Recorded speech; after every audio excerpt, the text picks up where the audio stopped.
গুপ্তধন এমন একটা সম্পদ যেটার খোঁজ মানুষ সব সময় করতে চায়। যদি এটা মানুষ পেয়ে যায় তাহলে রাতারাতি ভাগ্য বদলে যায়। পৃথিবীতে অনেক মানুষ আছে যারা গুপ্তধন পেয়েছেন, আবার এইরকম মানুষ অনেক আছে যারা গুপ্তধন খোঁজার জন্য পুরো জীবন লাগিয়ে দিয়েছে, কিন্তু তারপরেও কোনো কিছুর হাত লাগেনি। কিন্তু পৃথিবীতে এমনও কিছু ভাগ্যবান মানুষ আছে যারা কোনোদিন গুপ্তধন চাননি, কিন্তু তারপরেও ভাগ্য তাদেরকে গুপ্তধনের কাছে পৌঁছে দিয়েছে। আজকের ভিডিওতে এইরকমই কিছু ভাগ্যবান মানুষের সাথে পরিচয় করাতে চলেছি যারা হঠাৎ করে প্রাচীন যুগের গুপ্তধন পেয়ে রাতারাতি কোটিপতি হয়ে যায়। তো চলুন দেখে আসা যাক সেই সমস্ত ভাগ্যবান মানুষগুলোকে। তার আগে ভিডিওতে একটা লাইক করে ভিডিওটি আপনার বন্ধু এবং ফ্যামিলির সঙ্গে শেয়ার করবেন। নাম্বার 1, 2020 সালের 21শে আগস্টের কথা। পাকিস্তান শহরের সুলতান আদালতের পুনর্নির্মাণের কাজ চলছিল। এই আদালত ভবনটি নির্মাণ করা হয়েছিল পাকিস্তান ভাগ হওয়ার আগে। এর কারণে আদালতের অনেক জায়গা ভাঙাচোরা ছিল, তাই ভাঙাচোরা এবং ক্ষতিগ্রস্ত অংশগুলোকে ধ্বংস করে নতুন আদালত তৈরি করার সিদ্ধান্ত নেন।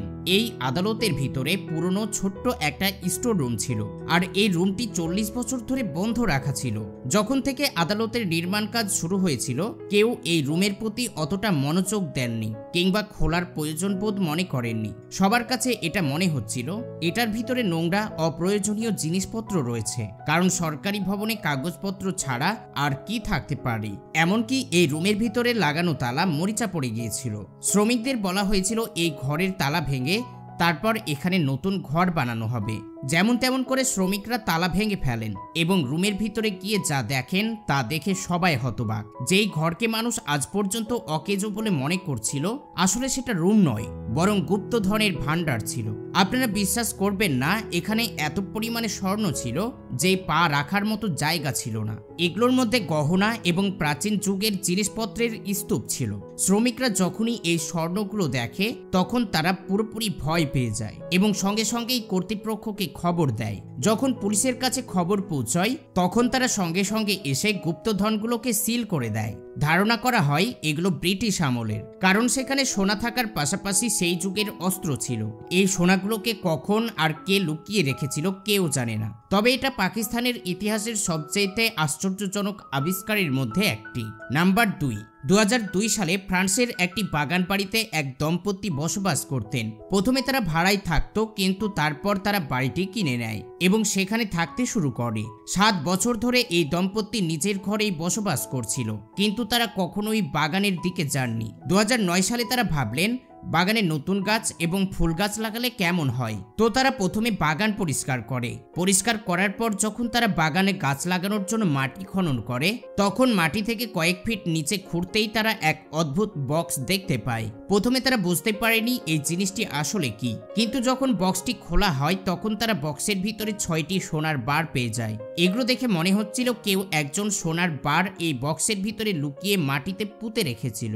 এই লোকেরা যখন সোনার বারগুলো বিক্রি করতে যায় তখন তার সম্পদের পরিমাণ কোটি টাকা হয়ে যায়। তারা কখনো ভাবতে পারেনি তারা রাতারাতি বড়লোক হয়ে যাবে। কিন্তু গল্প এখানেই শেষ নয়। সোনার বার থেকে কোটি টাকা আয় করার 4 বছর পর 2013 সালে একদিন আবারও সেই নিজের বাগানে গাছ লাগানোর জন্য মাটি খনন করতে যায়। মাটি খনন করার সময় আবারও তারা একটি বক্স পেয়ে যায়। এই বক্স সেম আগের বক্সের মতোই। আপনারা বিশ্বাস করবেন না যে যখন তিনি এই বক্সটি খোলেন তখন দেখতে পান এর ভিতরে 22টি সোনার বার ছিল। আসলে এই সোনাগুলো আগের বাড়ির মালিকের ছিল। ওই ব্যক্তি তার এই সোনার বারগুলোকে লুকানোর জন্য দাফন করেছিল, কিন্তু কাউকে বলার আগেই তিনি মারা যায়। আপনি বিশ্বাস করবেন না যে এই সমস্ত বারের মূল্য ছিল প্রায় 20 কোটি টাকার বেশি। আপনারা সবাই জানেন ভারত বাংলাদেশে প্রায় প্রতিটি ব্যাংকের ভিতরে লকার রয়েছে। মানুষজন তাদের লকারে গহনা এবং মূল্যবান জিনিসপত্র লক করে রাখে। যেইভাবে আমাদের দেশে লকার থাকে ঠিক সেইভাবে আমেরিকার ব্যাংকের ভিতরে একটি করে ইউনিট রাখার সুবিধা করা থাকে, আর ইউনিটটি একটি ছোট্ট ঘরের মতোই হয়ে থাকে এবং এটি মাসিক ভাড়ার হিসেবে দেওয়া হয়। এই ইউনিটে লোকেরা সব ধরনের পণ্য সংরক্ষণ করতে পারে, কিন্তু এই সেক্টরের একটি নিয়ম রয়েছে। কোনো ব্যক্তি যদি সঠিক সময় মতো ইউনিটের ভাড়া পরিশোধ না করতে পারে তাহলে কোম্পানি স্টোরটি বন্ধ করে দেবে এবং পরে যে ব্যক্তি ইউনিটটি কিনে নেয় তার ভিতরে যা কিছু থাকবে সব ওই ব্যক্তি পেয়ে যাবে। 2018 সালের নভেম্বর মাসে ক্যালিফোর্নিয়ার একজন দম্পতি এই ধরনের একটা স্টোর কিনে ফেলেন।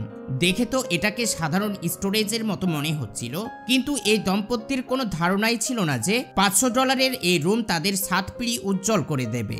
যখনই তারা এই ইউনিটটি কিনে তার ভিতরে তাকায়, তখন তারা দেখে এখানে অনেক জিনিসপত্রের পাশাপাশি বিভিন্ন ধরনের ব্যাগ রয়েছে।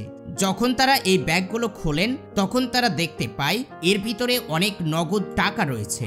আপনারা বিশ্বাস করবেন না যে এই টাকার পরিমাণ ছিল প্রায় $7.5 মিলিয়ন।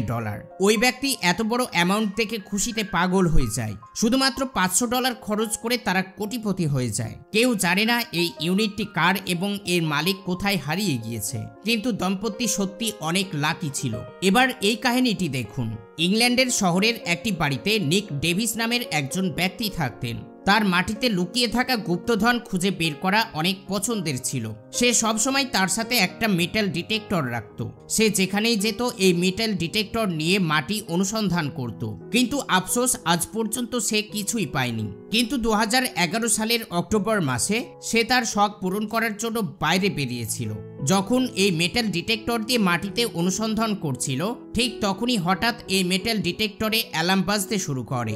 নিক এই ডিটেক্টরের আওয়াজ শোনার সঙ্গে সঙ্গেই সেই জায়গা খনন করতে শুরু করে দেয়।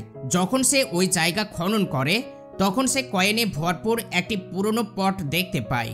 এই পুরনো পট যখন নিক বিশেষজ্ঞদের কাছে নিয়ে যায় তখন তারা জানায় এই কয়েনগুলো প্রায় 2000 বছরের পুরনো। এগুলো দেখে মনে হচ্ছিল এই কয়েনগুলো কেউ একজন লুকিয়ে রেখেছিল। শুধু তাই নয়, এই কয়েনগুলো ছিল ওই সময়ের একজন সৈনিকের বার্ষিক বেতনের সমান। অনুমান করা হচ্ছিল এটি হয়তো কোনো একজন সৈনিক মাটিতে লুকিয়ে রেখেছিল, কারণ ওই সময় মানুষ জিনিসপত্র মাটিতে লুকানোর জন্য পুঁতে রাখত। তো যাই হোক, এই কয়েনগুলো নিকের ভাগ্য খুলে দেয়। এবার এটা দেখুন। এই গল্পটা হলো ইউকের বসবাসকারী একজন দম্পতির। তাদের মাটির নিচে গুপ্তধন খোঁজার খুব শখ ছিল। 2019 সালে 21শে অক্টোবর এই লোকটা একটি মেটাল ডিটেক্টর দিয়ে মাটির অনুসন্ধান করছিল। হঠাৎ করে তাদের মেটাল ডিটেক্টরে অ্যালার্ম বাজতে শুরু করে। প্রথমে তারা মনে করেছিল মাটির নিচে হয়তো মেটালের কোনো কিছু রয়েছে। তারপর যখনই তারা খনন করতে শুরু করে তখন তারা মাটির ভিতরে শত শত রূপা মুদ্রা দেখতে পায়। এই কয়েনগুলো পুরো এলাকা জুড়ে ছড়িয়ে ছিল।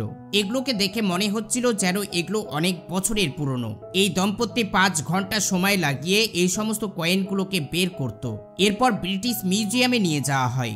যখন জাদুঘরে গবেষকরা এই কয়েনগুলোকে পরীক্ষা করেন তখন তারা বুঝতে পারেন এই কয়েনগুলো ছিল 1066 সালের। সেই সময়কার রাজা শাসন আমলের এটি ব্যবহার করা হতো। যখন কয়েনগুলো গণনা করা হয় তখন তারা জানায় এখানে 2066-এরও বেশি কয়েন রয়েছে। আপনারা বিশ্বাস করবেন না যে এই গুপ্তধনের প্রতিটি কয়েনের দাম ছিল প্রায় 2000 পাউন্ডেরও বেশি। তবে চমৎকার বিষয়টি হলো ওই সমস্ত কয়েনগুলো ব্রিটিশ মিউজিয়াম এই দম্পতির কাছ থেকে সঠিক দামে কিনে নেয় এবং দম্পতিকে প্রায় $5 মিলিয়ন উপহার দেয়। এর থেকে চমৎকার ভাগ্য আর কি হতে পারে। বন্ধুরা, এই ঘটনাটি ঘটেছে বাংলাদেশের বরিশাল এলাকার ঝালকাঠিতে। এখানে একজন মানুষ নিজের বাড়ি তৈরি করার জন্য শ্রমিক নিয়ে এসেছিল। শ্রমিকরা যখন মাটি খনন করতে যায় তখন হঠাৎ করে তারা একটা কলসি পেয়ে যায়। এরপর কলসি খুলতেই তারা দেখে এর ভিতরে সোনা, রূপা এবং গুপ্ত ধন দিয়ে ভরা। একে একে অনেক সোনা, রূপা মুদ্রা বের হয়। এরপর যখনই গুপ্তধনের খবর সবার কানে পৌঁছে যায় তখন এলাকায় চাঞ্চল্য শুরু হয়ে যায়। এরপর সেখানে মানুষের সেই যে যার মতো লুট করতে শুরু করে। বিশেষজ্ঞদের মতে এই সোনা, রূপা মুদ্রাগুলো 1907 সালে রাজা সপ্তম এডওয়ার্ডের যুগের। তারপর যখন মুদ্রাগুলো যে যার মতো লুট করে নিচ্ছিল তখন সেই এলাকার মেম্বার হয়তোবা চেয়ারম্যান এসে সকলের কাছ থেকে মুদ্রাগুলোকে নিয়ে চলে যায় এবং সেই মুদ্রাগুলো এখন বরিশালে নিয়ে যাওয়া হয়েছে বিক্রি করার জন্য। কিন্তু গ্রামের মানুষ চান না এটা মেম্বার বা চেয়ারম্যানের হোক, তারা চায় যেন এটি সরকারের হাতেই থাকে। তো বন্ধুরা, আপনি কি কোনোদিনও এরকম হঠাৎ করে কোনো গুপ্তধন পেয়েছেন? আর আপনি যদি হঠাৎ করে গুপ্তধন পেয়ে যান তাহলে কি করবেন? কমেন্টে অবশ্যই জানাবেন।